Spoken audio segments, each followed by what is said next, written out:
Hello guys and welcome to The Underdog Josh Must Win. This is a brand new reality show, the first of its kind on E4, and I gotta say, after watching the first episode, I feel like this series has a lot of longevity in it and is also going to be a very fun way to spend 8 hours of my life. It's only 8 episodes long, this series, so you'll only have 8 videos on it if this becomes popular. If it doesn't, I'll just watch it at my own time, but I'm hoping that you guys will enjoy this, because when I say this is a very entertaining show, it is a very entertaining show.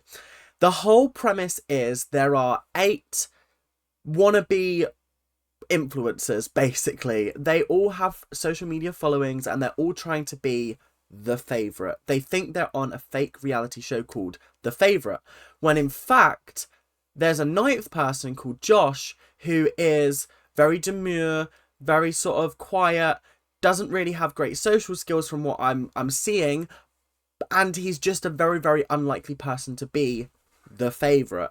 So the whole point of the show is the 4 celebrity experts, as you can see above me: Pete Wicks, Amber Gill, I think is her name, Vicky Patterson, and Nick Grimshaw. Nick Grimshaw is obviously the host of the show, so he actually sees the contestants. But the other 3 just stay in like a producer room and they influence how the game is going to go. Their goal is to make Josh win. Literally their only goal is Josh must win the show. If Josh wins the show, everybody gets to split the prize fund. If anybody but Josh wins, then nobody gets anything, which is a little bit crazy. So, like I said, there's lots of cool twists and turns coming, but without much further ado, let's get into the episode. So guys, if you have been enjoying the content recently, make sure you're liking and subscribing, make sure you're commenting, and make sure you are doing everything else that you need to be doing. We're on our way to 800. We're slowing down a little bit, but I'm hoping that after Celebrity Big Brother, which kind of tanked towards the end, it wasn't a great series overall. It was entertaining enough to watch night by night, but like as a whole it wasn't amazing, especially the last week was a bit boring to watch. But I'm hoping now that I'm starting to do some other stuff. We're going to bring in some new audiences, we're going to get some new people on the channel, and just jump on the bandwagon, guys. We're on our way to 800 and then on to 1,000. Then I can start making some money off of this, and then the content can keep coming. Just keep on coming, and you guys are doing fabulously as it is. So let's get on with the video. So let's first of all meet the contestants. I'm going to put some things on the screen there of just what they look like. We've got Jeanette. She is a singer and she is very boastful of herself. She likes to think she's 10 out of 10 in most areas. You're going to be sensing a theme as I go down this list. It really does feel like they've picked very much the same people to put into a house, which is kind of the whole point of the game, I think. Next up we have Jack. He claims he is the most popular construction worker in the Northwest.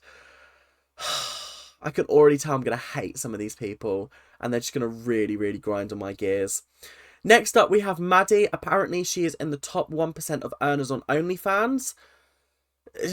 Yeah, you can see the caliber of people that we're including on this show. It's just very sort of, they're just influencers. They like to think that they are the shiz, and I'm just like, oh god, here we go again. Not this. Oh god.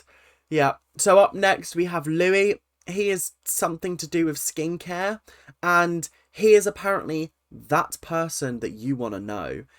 He seems cool so far. I do like him, actually. Out of all of them, I think he's the most likable. But obviously there's still another 7 episodes, and literally anything could change. So I don't know. It could all change in the future. Then we have Gabby. Apparently she's the best beautician in Newcastle, and apparently she likes to steal other women's mans, or no, she likes to steal other women's men. That's, wow, that was such a minefield of plurals. Yeah, that was not a great first impression for Gabby, I'll be 100% honest. Andre, apparently he's Instagram's hottest travel model. again, I think you're really starting to see where this show's going and why the whole point of the show is to get Josh to win. If you can't see, that's Josh above me. Um, yeah. You're gonna see the pictures of everyone on the right of the screen, and Jesus, yeah. Next up we have Sophia. She is a pageant girl. She's apparently Miss Grand UK. And she seems really sweet, actually. Out of everyone, I think she's the sweetest. But obviously time will tell whether that mask will crack. Miles, apparently there's nobody in the world like him, and he's got everything you could possibly want in a person, which I just think, like, actually, ugh, yeah. Yeah, I can't stand people. And then our last contestant is Josh.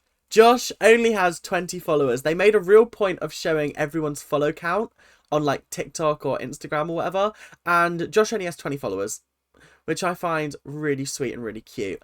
Apparently, he's the anti-influencer, which I think is really, really cool. But he's also a professional wrestler, which I found absolutely crazy. There was a moment when they were all introducing each other, and he was like, "Yeah, I'm a professional wrestler," and the deafening silence that followed after that was like, "Huh." Yeah, I would not have thought he was a professional wrestler, but like, good on him, honestly. I think that's so cool. I love when people are like, "Oh yeah, I do this job," and I'm like, "Huh? Really? That's actually crazy." So yeah, on the whole, an interesting cast of people, very, very similar types of people, and then you have Josh.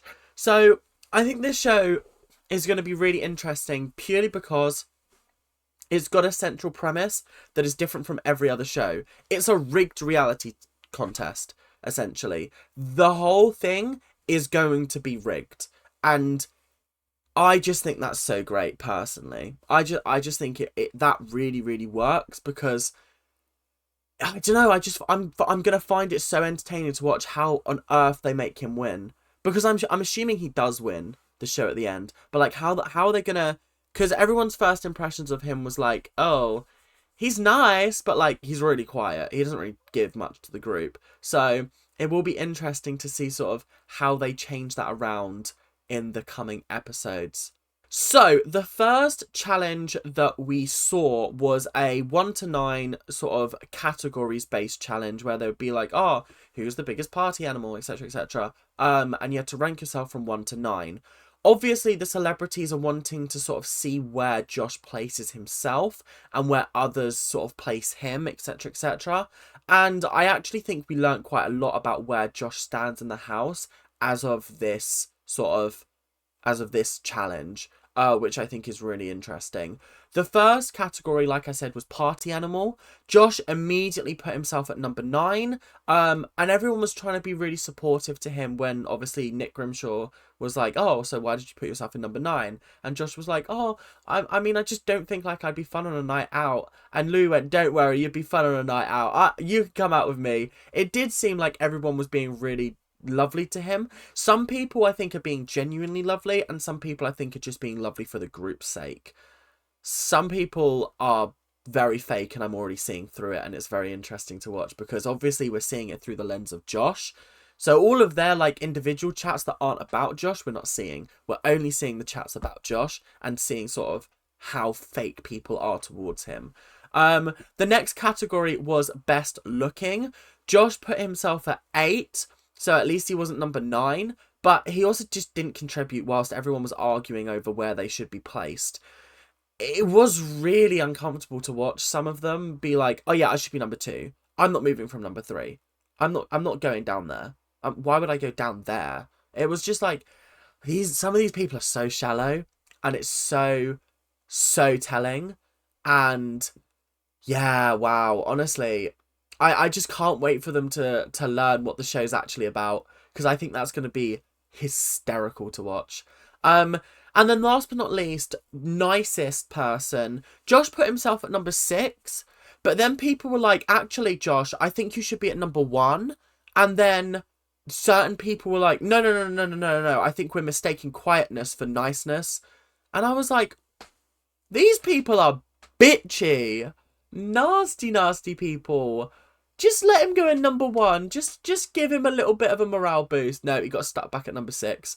And then he was asked by Nick why does he agree with the fact that Louis in first place, and he went, actually, yeah, I do. I think Louis is really lovely. And through that response to the question, I think he proved that he was the nicest person, because he genuinely wasn't being fake. I think he was just being genuinely like, yeah, Louis is actually a really, really lovely person.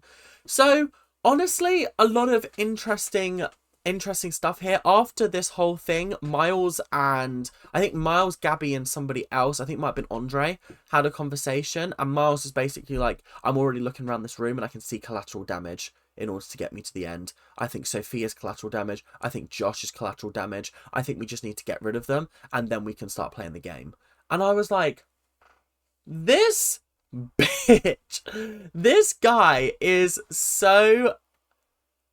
It's day 1 and you're already like game planning everything. Like, Jesus Christ. I would also be the same though. Let's be honest. If I was on this show, I would be 100% the same. I'd already be looking around the room going, who can we tactically vote out? But then I'd want to tactically vote out the people that I think are most popular. I wouldn't want to go for someone like Josh because I think that's easy cannon fodder. Why waste an early elimination on him when I could get someone who's actually going to be competition out of the game?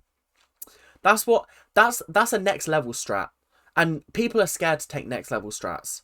It's why you see on like Drag Race when like a strong queen ends up in the bottom next to a queen that's been in like the bottom 2 weeks in a row, and then the top all-star of the week ends up eliminating the weak queen. No, eliminate the strong queen. It's happened many, many times, but like whenever it does, it just changes the course of the competition because you're like, rah! Like the first notable example of it was season 4 when Naomi Smalls eliminated Manila. Manila was going to win that series. The whole series was built for her to win. She landed in the bottom 1 time, eliminated.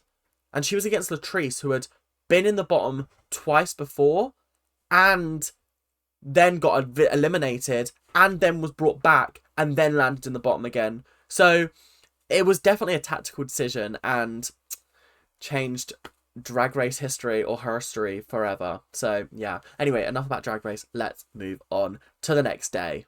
So the next day came and interesting things were happening in the sort of producer room where they were able to watch all the monitors. Pete Wicks and that lot. Pete Wicks, by the way, is carrying this show currently. He is so funny. I don't know whether that's just because, like, since watching Sam Thompson in the Jungle, I've started listening to their podcast a lot more, and they are hysterical people. Like, they will have me in fits of giggles at the gym. But Pete Wicks is genuinely so dry and so funny that I think he's currently making this series very, very entertaining. Abigail was actually the person who won the first series of Love Island that I watched. So, again, and Vicky Patterson, obviously, when I'm a celeb back in the day. I still don't know why Nick Grimshaw's here, apart from being a self-proclaimed lover of reality TV. But he's the host, so I guess it kind of makes sense. Anyway, moving on. The office has been turned into a shrine for Josh. There's an oil painting of him. There's his mum's phone number on the wall. There's literally they've got Bibles on everybody, so they can, like, feed information. It's literally like watching behind the scenes of a reality show. It's so good. It's incredible. So anyway, moving on to some actual cool conversations. So Sophia was trying to hype Josh up. She was like, come on, Josh, you've got to stand up for yourself. Jeanette was also doing it as well, and I think Louis was also sat with them, and they were just like, come on, you can do this, you've got to stand up for yourself. And I just thought this was such a beautiful moment, and it really, really showed that there are some people that are on Josh's side. And later on, there was, essentially Josh was asked, why are you here? And he was like, well, I want to step out of my comfort zone. I feel like this is the perfect place to do it. And I feel like it will also give me a challenge in life because I'm not the most outgoing. I'm not the most sort of influential person. So I want to try and get that across, that I'm a nice person and you can win a competition by just being nice. I think that's roughly what he was saying. And then Miles was like, yeah, looking around the room, really didn't expect to see you here. Really didn't expect to see you. You're not the type of person that I'd expect to see on the show, looking at other people. It did feel very condescending. It did feel very nasty at times. It wasn't coming across great from Miles. And fortunately, Louis stood up for Josh and was like, no, that's not okay. Just because he's quiet doesn't mean he's like any sort of different. And he's like, and then Miles was like, yeah, but like when you look around the room, you see all like the ripped bodies and like and I was just like, oh, okay, now we're going for physical appearance. Oh, so we've targeted his personality, his physical appearance. What next? His intelligence? Like, oh, you're too smart to be here. It's like, what? Fuck off. Then outside, those three, Louis, Josh, and Miles, had a bit of a deeper chat. And Josh really opened up to Miles and Louis. And I think that really helped Miles to see why he's actually here. And I think also it prevented Miles from putting him in the bottom position when he was like choosing favourite and least favourite.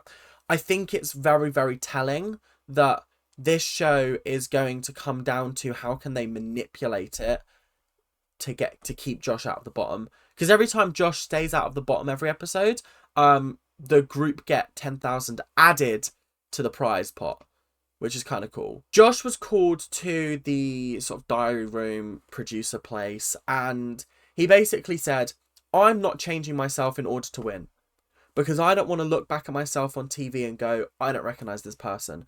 And I just think this boy is so sweet, and I can understand why they built a show around him, because he does look a little bit like Simon Barlow from Coronation Street, but we're going to move past that.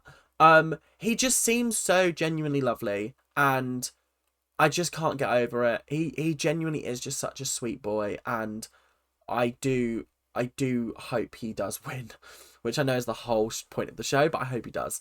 But then the last conversation we had before we came into sort of voting time, Sophia and Maddie and Gabby were all sitting around going, I don't think Josh will be missed. If he was to go, I don't think he'd be missed from the group dynamic, because when you're in a conversation, you look around the room, you don't go, oh, where's Josh? Because you don't feel his presence missing.